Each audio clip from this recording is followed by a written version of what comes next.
नमस्कार, मैं अरविंद। स्वागत है आप सभी का A2 कक्षा की इस कक्षा में। हम सभी मनोविज्ञान के महत्वपूर्ण 2000 प्रश्नों की श्रृंखला को कर रहे हैं। तो आइए उसी कड़ी में आज की कक्षा को देखते हैं। तो आज का जो हमारा पहला प्रश्न है व्यक्तित्व किसे कहते हैं? व्यक्तित्व किसे कहते हैं? व्यक्ति का बाहरी रूप, व्यक्ति की सामाजिक स्थिति, या व्यक्तित्व के व्यवहार, दृष्टिकोण और विचारों का समूह, या केवल बुद्धि? तो ऑप्शन सी आपका बिल्कुल सही है। व्यक्ति के व्यवहार, दृष्टिकोण और विचारों का समूह जो होता है वो क्या कहलाता है? व्यक्तित्व कहलाता है। तो ऑप्शन सी आपका बिल्कुल सही है। नेक्स्ट क्वेश्चन है, व्यक्तित्व विकास में सबसे महत्वपूर्ण कारक क्या है? सबसे महत्वपूर्ण कारक वंशानुगत, पर्यावरण, शिक्षा या उपयुक्त सभी? तो वंशानुगत के साथ साथ पर्यावरण और शिक्षा का भी योगदान होता है इसमें। तो ऑप्शन डी आपका बिल्कुल सही है, उपरोक्त सभी, वंशानुगत, पर्यावरण, शिक्षा, सभी। नेक्स्ट क्वेश्चन है, व्यक्तित्व के कितने आयाम होते हैं? बिग 5 सिद्धांत के अनुसार कितने आयाम होते हैं? तो ऑप्शन बी आपका बिल्कुल सही है, 5 आयाम होते हैं इसके। सबसे पहले बात करें कि सबसे पहले इस सिद्धांत को किसने प्रस्तुत किया या स्थापित किया, तो सबसे पहले डी डब्ल्यू फिस्के ने सबसे पहले इस पर काम किया, और बाद में इसके विस्तार में जो योगदान रहा तो कोस्टा और मैकक्रे, बाद में गोल्डबर्ग और आलपोर्ट ने भी इस पर काम किया है ना। तो ऑप्शन बी आपका बिल्कुल सही है। नेक्स्ट क्वेश्चन है, सिगमंड फ्रायड के अनुसार व्यक्तित्व के 3 प्रमुख घटक कौन से हैं? तो व्यक्तित्व के 3 प्रमुख घटक कौन है? आप सभी जानते हैं, ईद, ईगो और सुपर ईगो। ईद जो होता है वो आनंद के सिद्धांत पर काम करता है। इसे क्या चाहिए? खुशी चाहिए। वह नैतिक हो अनैतिक हो उससे कोई मतलब नहीं है, सिर्फ इसको खुशी चाहिए होती है, आनंद चाहिए होता है। दूसरा जो है ईगो, यह वास्तविकता में रहता है, यह दोनों को बैलेंस करके रखता है, ईद को और सुपर ईगो दोनों को बैलेंस करके रखता है इसे, यह वास्तविकता के सिद्धांत पर काम करता है। और जो सुपर ईगो है यह आदर्श और नैतिकता के सिद्धांत पर कार्य करता है। तो ऑप्शन है आपका बिल्कुल सही है, Eid, ego, super ego. Next question है, मनोवैज्ञानिक कार्ल जुंग ने व्यक्तित्व के कितने प्रकार बताए? मनोवैज्ञानिक कार्ल जुंग ने व्यक्तित्व के कितने प्रकार बताए? तो इनके जो सिद्धांत हैं, इसका जो सिद्धांत है उसका नाम है सामाजिक के आधार पर, सामाजिकता के आधार पर व्यक्तित्व का वर्गीकरण इन्होंने किया है, और इसमें इन्होंने 2 प्रकार के व्यक्तित्व को बताया है। ऑप्शन आपको बिल्कुल सही है। 2 प्रकार का व्यक्तित्व कौन? एक अंतर्मुखी और दूसरा बहिर्मुखी। ऑप्शन है आपका बिल्कुल सही है। एक बाद में भी दिया इन्होंने, जो तीसरा था उभयमुखी, जो अंतर्मुखी और बहिर्मुखी के जो गुण होते हैं उसमें पाए जाते हैं। तो ऑप्शन है आपका बिल्कुल सही है, 2 प्रकार के व्यक्तित्व को बताया। नेक्स्ट क्वेश्चन है, व्यक्तित्व को मापने के लिए निम्न में से कौन सा परीक्षण उपयोग किया जाता है? कौन सा परीक्षण उपयोग किया जाता है? तो इंक ब्लॉट परीक्षण आपका व्यक्तित्व में प्रयोग किया जाता है। बाकी जो साइमन बिने हैं, स्टैनफोर्ड बिने हैं या WISC है, ये सभी किसके हैं? बुद्धि परीक्षण है। सभी क्या है? बुद्धि परीक्षण है। तो रोर्सा इंक ब्लॉट परीक्षण यह एक प्रक्षेपी विधि है। कैसी विधि है? प्रक्षेपी विधि है, प्रोजेक्टिव मेथड। रोर्सा की बात करें, जो रोर्सा परीक्षण है इसका प्रतिपादन हुआ था 1921 में। लगभग 1910 से 1921 तक इस पर काम चला, और 1921 में इसको प्रतिपादित किया गया। और जो प्रतिपादक है इसके हरमन रोर्सा इसके प्रतिपादक है, जो कि स्विट्जरलैंड से आते हैं। इसमें कुल 10 कार्ड होते हैं। कितने कार्ड होते हैं? 10 कार्ड होते हैं। इस 10 कार्ड में 5 तो ब्लैक एंड व्हाइट होते हैं। 5 क्या होते हैं? Black and white. और 5 जो होते हैं ये कलर होते हैं। क्या होते हैं? कलर होते हैं। इस परीक्षण को तैयार किया गया है 13 से 19 वर्ष के जो आयु वर्ग के लोग हैं, 13 से 19 वर्ग के जो आयु वर्ग के लोग हैं उनके लिए तैयार किया गया था। हरमन रोर्सा, जो रोर्सा इंक ब्लॉट परीक्षण है। ऑप्शन है आपका बिल्कुल सही है। नेक्स्ट क्वेश्चन देखते हैं, बच्चों में व्यक्तित्व विकास का सबसे महत्वपूर्ण चरण कौन सा होता है? व्यक्तित्व विकास का बाल्यावस्था, किशोरावस्था, शैशवावस्था या प्रौढ़ावस्था? तो जो विकास का सबसे महत्वपूर्ण चरण होता है वो किशोरावस्था है। ऑप्शन बी आपका बिल्कुल सही है, किशोरावस्था। नेक्स्ट क्वेश्चन है, व्यक्तित्व के विकास पर सबसे अधिक प्रभाव किसका होता है? माता पिता का व्यवहार, पर्यावरण का, शिक्षा का या सभी का? तो व्यक्तित्व के विकास पर सबका प्रभाव होता है। माता पिता के व्यवहार का, पर्यावरण का, शिक्षा का। माता पिता जैसे रहेंगे बालक वैसा करेगा, और पर्यावरण उसका जो होगा, अगल बगल का जो इन्वायरमेंट होगा उस हिसाब से, और जो उसकी शिक्षा दीक्षा होगी उस आधार पर उसका व्यक्तित्व प्रभावित होगा। ऑप्शन डी आपका बिल्कुल सही है। नेक्स्ट क्वेश्चन है, आइजैक ने व्यक्तित्व के कौन से 3 प्रमुख आयामों को पहचाना? आइजैक ने व्यक्तित्व के कौन से 3 प्रमुख आयामों को पहचाना? तो ऑप्शन बी आपका बिल्कुल सही है, अंतर्मुखता, बहिर्मुखता और मनोविकृति। अंतर्मुखता, बहिर्मुखता और मनोविकृति। ऑप्शन बी आपका बिल्कुल सही है। नेक्स्ट क्वेश्चन है, कौन सा कारक व्यक्तित्व को प्रभावी नहीं करता है? कौन सा कारक व्यक्तित्व को प्रभावित नहीं करता है? अनुवांशिकता, लिंग, आयु या धर्म? तो ऑप्शन डी आपका बिल्कुल सही है, धर्म। धर्म व्यक्तित्व को प्रभावित नहीं करता है, अनुवांशिकता, लिंग और आयु यह प्रभावित करते हैं। ऑप्शन डी आपका बिल्कुल सही है। नेक्स्ट क्वेश्चन है, किस मनोवैज्ञानिक ने बिग 5 व्यक्तित्व सिद्धांत प्रस्तुत किया? कौन प्रस्तुत किया? तो कोस्टा और मैकक्ले। ऑप्शन सी आपका बिल्कुल सही, अभी हमने देखा है। नेक्स्ट क्वेश्चन है, मैस्लो का स्वपुष्टि का सिद्धांत, स्वपुष्टि का सिद्धांत किसके लिए जाना जाता है? स्वपुष्टि का सिद्धांत किसके लिए? स्वयं के लिए, सेल्फ एक्चुअलाइजेशन, आत्म साक्षात्कार। ऑप्शन बी आपका बिल्कुल सही है, आत्म साक्षात्कार, जिसे हम आत्मसिद्धि का सिद्धांत कहते थे, 5वां जो था इनका, आत्मसिद्धि कहते थे इसे, 5वीं अवस्था जो थी मैस्लो की। ऑप्शन बी आपका बिल्कुल सही है। नेक्स्ट क्वेश्चन है, सामाजिक अधिगम सिद्धांत के प्रवर्तक कौन है? सामाजिक अधिगम सिद्धांत के प्रवर्तक कौन है? तो सभी जानते हैं, बंडूरा है। ऑप्शन ए बिल्कुल सही, बंडूरा साहब हैं। Next question, Rorschach ink blot test किसके लिए उपयोग किया जाता है? रोरसा इंक ब्लॉट टेस्ट किसके लिए उपयोग किया जाता है? बुद्धि मापन के लिए, स्मृति परीक्षण के लिए, या व्यक्तित्व मापन या शारीरिक विकास के लिए? किसके लिए प्रयोग किया जाता है? अभी हमने देखा तो व्यक्तित्व मापन के लिए। ऑप्शन सी आपका बिल्कुल सही है, व्यक्तित्व मापन के लिए। रोरसा को हमने भी देखा है। नेक्स्ट क्वेश्चन है, फ्रॉइड के मनोविश्लेषणात्मक सिद्धांत में कौन सा घटक नैतिकता का प्रतिनिधित्व करता है? ये भी हमने भी देखा, नैतिकता का प्रतिनिधित्व कौन करता है? तो सुपर ईगो। ऑप्शन सी आपका बिल्कुल सही है। नेक्स्ट क्वेश्चन है, व्यक्तित्व के विकास में नियंत्रण का स्थान सिद्धांत किसने दिया? नियंत्रण का स्थान सिद्धांत किसने दिया? रॉटर, बंडूरा, फ्रॉइड और पियाजे। तो किसने दिया है? ऑप्शन ए आपका बिल्कुल सही है, रॉटर ने। नियंत्रण का स्थान का मतलब क्या है कि किसी व्यक्ति का अपने साथ होने वाली घटनाओं पर उसका कितना नियंत्रण होता है, उसी कहते हैं नियंत्रण का स्थान।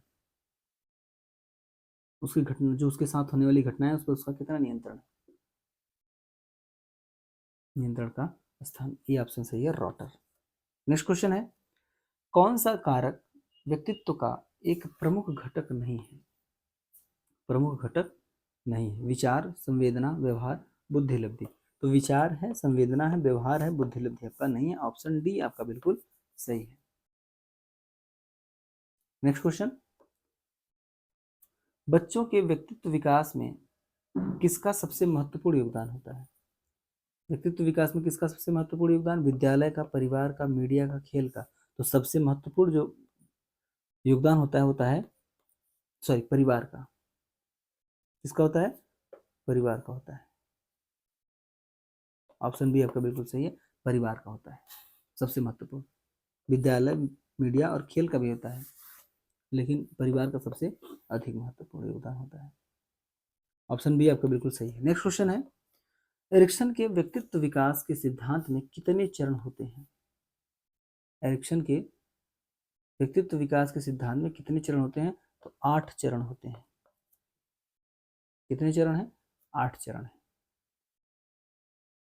नेक्स्ट क्वेश्चन, बच्चों का व्यक्तित्व सबसे अधिक किस समय विकसित होता है? किस समय सबसे अधिक विकसित होता है?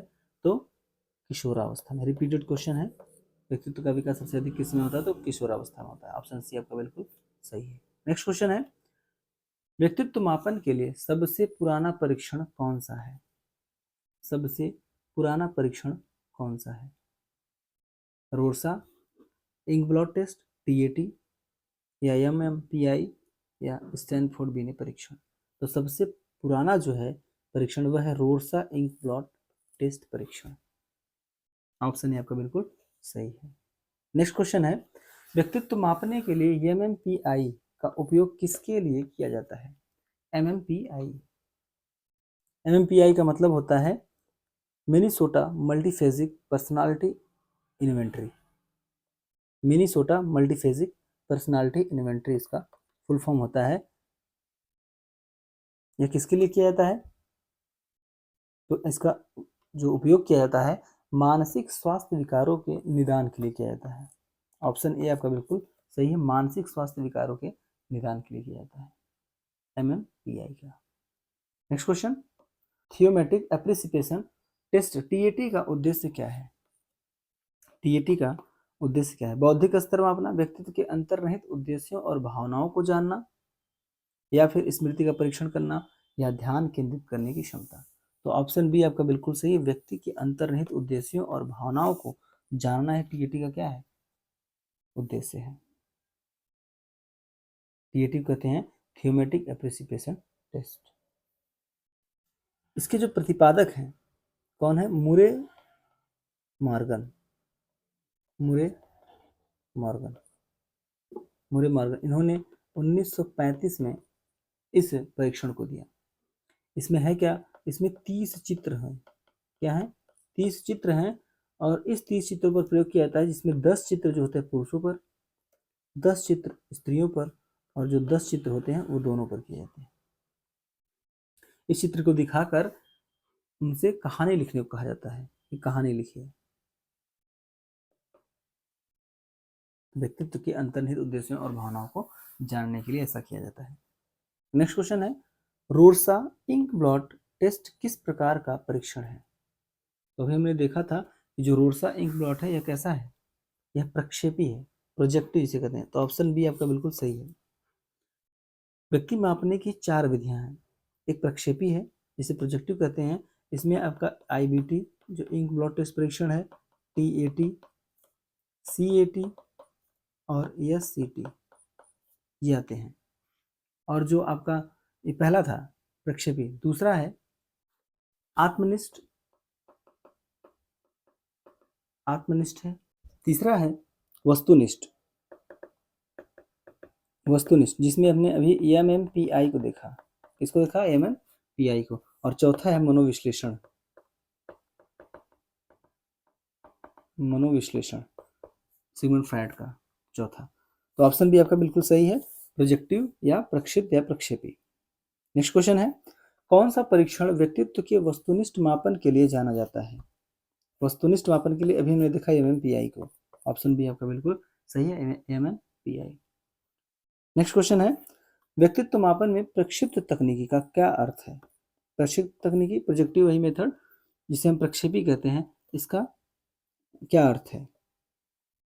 सीधे प्रश्न पूछना, अस्पष्ट उत्तेजनाओं के माध्यम से व्यक्तित्व का मापन करना, परीक्षण लेने वाले से स्वतंत्र साक्षात्कार, या बौद्धिक परीक्षण। तो ऑप्शन बी आपका बिल्कुल सही है, अस्पष्ट उत्तेजनाओं के माध्यम से व्यक्तित्व का मापन करना, है ना? ऑप्शन बी आपका बिल्कुल सही है। नेक्स्ट क्वेश्चन है, कौन सा परीक्षण मुख्य रूप से बच्चों के व्यक्तित्व का मापन करता है? तो बच्चों के व्यक्तित्व का मापन आपका सीएटी करता है। कौन करता है? सीएटी करता है, चिल्ड्रन एप्रिसिएशन टेस्ट, जिसे हम बाल प्रसंगात्मक बोध कहते हैं। तो ऑप्शन बी आपका बिल्कुल सही है, बाल प्रसंगात्मक बोध, सीएटी। यह भी क्या है? प्रक्षेपी है। ऑप्शन बी आपका बिल्कुल सही है। नेक्स्ट क्वेश्चन है, बिग 5 व्यक्तित्व मापन में निम्नलिखित में से कौन सा आयाम शामिल नहीं है?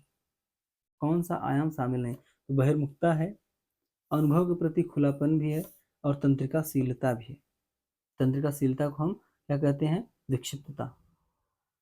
तो ऑप्शन बी आपका बिल्कुल सही, उदारता इसमें नहीं है। इसके बाद उसमें हम देखते हैं सहमति है, कर्तव्यनिष्ठता है। तो ऑप्शन बी आपका बिल्कुल सही, उदारता इसमें नहीं है। नेक्स्ट क्वेश्चन है, व्यक्तित्व परीक्षण के लिए प्रक्षिप्त परीक्षण किस सिद्धांत पर आधारित है? किस सिद्धांत पर आधारित है? तो आपका यह अवचेतन मनोविकृतियों पर आधारित है। अवचेतन मनोविकृतियों पर आधारित है। ऑप्शन सी आपका बिल्कुल सही है। नेक्स्ट क्वेश्चन है, MMPI 2 परीक्षण किस प्रकार के प्रश्नों का उपयोग करता है? खुला प्रश्न, बहुविकल्पी प्रश्न, साक्षात्कार, वर्णनात्मक प्रश्न। तो ऑप्शन बी आपका बिल्कुल सही है, बहुविकल्पीय प्रश्न। बहुविकल्पी प्रश्न, ऑप्शन बी MMPI 2 है।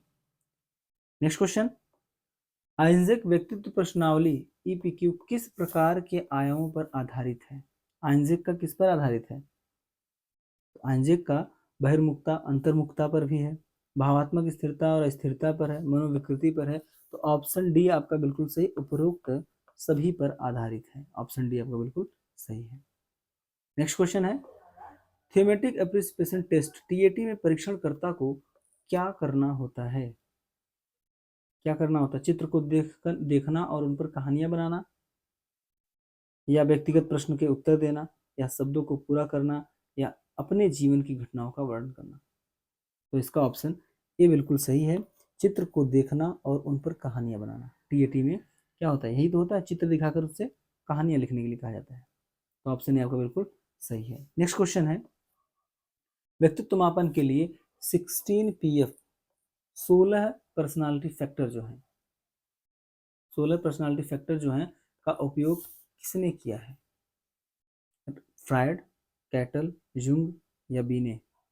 तो ऑप्शन बी आपका बिल्कुल सही है, रेमंड कैटल। रेमंड कैटल ने 16PF जो पर्सनालिटी फैक्टर है उसका उपयोग किया है।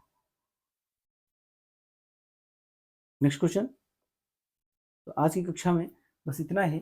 मिलते हैं आपसे अगली कक्षा में, तब तक के लिए नमस्कार।